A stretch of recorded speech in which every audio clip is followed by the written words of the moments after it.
Warahmatullahi wabarakatuh. How are you? Alhamdulillah.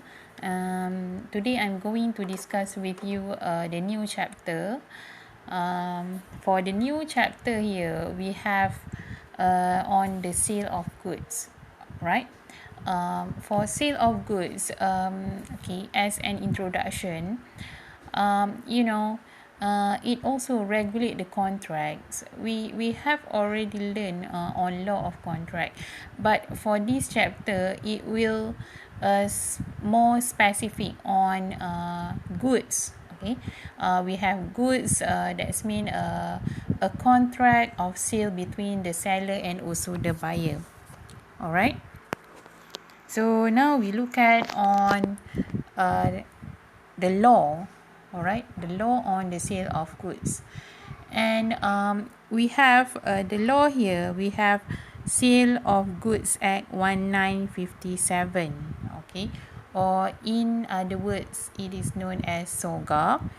And you know, this act is applicable in Peninsular Malaysia, okay, whereby for Sabah and Sarawak we have Civil Law Act 1956, or it is known as CLA. All right, and you know,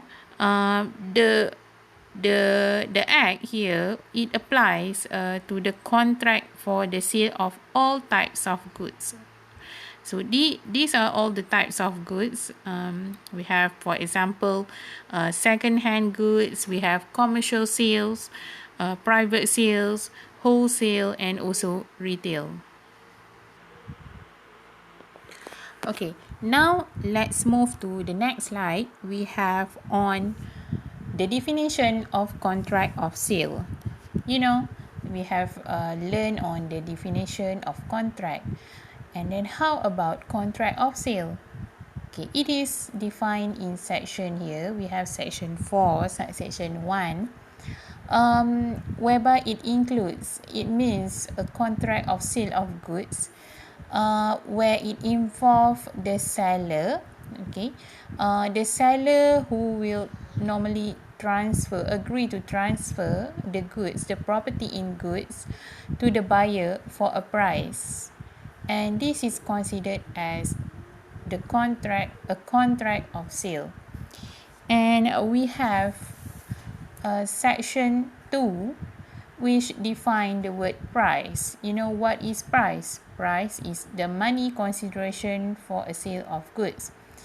So it means under the contract of sale, it must involve goods and money consideration. They must be goods and money. Okay, this one can be considered as consideration. Okay.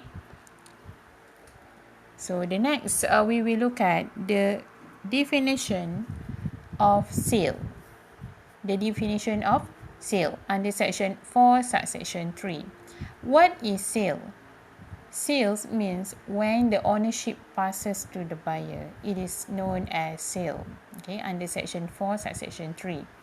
And how about agreement to sell? Agreement to sell is defined under section 4, subsection 4. All right. So it means normally the ownership is taken in the future, or is subject to some condition or certain condition. So that is why it is known as agreement to sell. It means in the future. All right. Next, we look at on definition of goods. You know, goods. Definition of goods is provided under section 2 of SOGA. So this is the definition. Okay, I have highlighted certain words here. We have movable property. Of course, when we talk about goods, it refers to movable property, but other than actionable claims and money. And normally, goods also may include stock and shares, all right, growing crops, grass, and things attached to or forming part of the land, which are agreed to be severed before sale or under the contract of sale. If you look at all these pictures, these can be considered as goods. And if look at, there are certain things, maybe it's attached, okay, attached to the land. For example, we have house. The house attached to the land, and under the law, that house cannot be considered as goods. Why? Because it cannot be severed from the land. It cannot be severed from the land. Why? If we try to sever it, so it will cause, it means a defects to the house, and that is why house can be part of the land and it can be considered as, yes, it is not considered as goods. Alright, so these are the definition, all about definition of goods. Therefore, the following are excluded from being considered as goods. Just now, I have discussed with you land, because land is immovable. And how about houses and building? Yes, houses and building are part of the land. And number 2, actionable claims. Normally, when it involves right, okay, right of the person is not considered as goods. Alright. And then number 3, we have money. Money cannot be considered as goods unless it is an antique. For example, antique coin. Okay. Next, we will look at on the next part, okay, that is types of goods. You know, how many types of goods actually? There are 5 types of goods. First, let's look at the section here. We have section 6, subsection 1. It talks about the types of goods. For the first one, we have existing goods. This means the goods which already owned or possessed by the person, normally a seller. And it can be specific or maybe uncertain goods. Okay, for example, we have here the example, Ali sell his car to Amin. So it means the goods, that means the car here had already owned or possessed by Ali. And then number 2, we have specific goods. Goods identified and agreed upon at the time of a contract. At the time of a contract. So for example, we have Ali agrees to sell to Amin his car registered as AHA 2600. Okay, this is specific goods because he had identified maybe the model of the car or the plate number and so on. Okay, next we look at on unascertained goods. So for unascertained goods, normally it is considered as good which had not been identified or agreed upon the time of contract. For example, Ali sells 5 notebooks to Amin out of 10 boxes of books that he has. So this is unascertained. Okay, it's just 5 notebooks out of 10 boxes. And number 4, we have ascertained goods. How about ascertained goods? Ascertained goods, it means it refers to unascertained goods which have been identified and appropriated. Okay, if you look at the example just now, it means upon selection of the 5 books from the 10 boxes of the books, so the books, that 5 books can be considered as ascertained goods. Alright.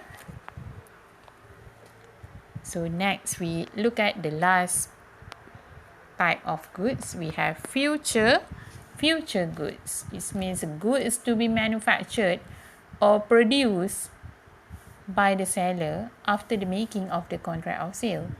Okay, for example, an agreement to sell a car which yet to be manufactured by the seller.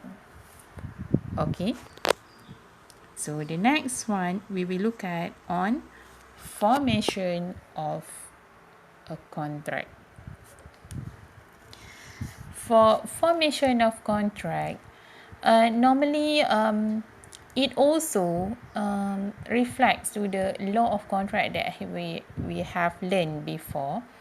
And first, there are no formalities. Okay, so the contract of sale of goods can be made in writing, orally, and in other ways or method. For example, if look at formality, just for what we have discussed under law of contract, since it involve this goods, for example, movable property, so we don't have a formal requirement, such as, for example, under hire purchase agreement.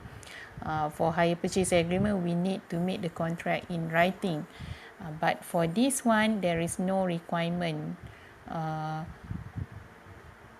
There is no formal requirement. All right, and then so we have the section here, section 5. For section 5, it says about the contract can be made in writing, by word of mouth, or by conduct of the parties.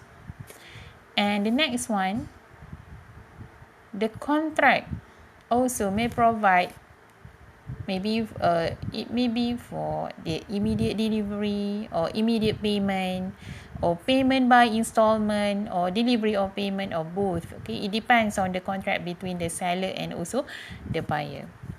All right, next we look at on the price. Okay, price actually it may be fixed by a number of ways under section 9 subsection 1. It depends on the contract, or maybe according to certain manner. It may be determined by the cost of dealing between the parties, and of course it must be a reasonable price. And we have the capacity here, requirement of capacity. Okay, we have already learned on legal capacity under law of contract, whereby we have the requirement of age. So we have they must be an adult, it must be an adult, and it must be a sane person. And so similarly, under contract of sale of goods, it also must follow the law laid down under Contract Acts 1950. All right.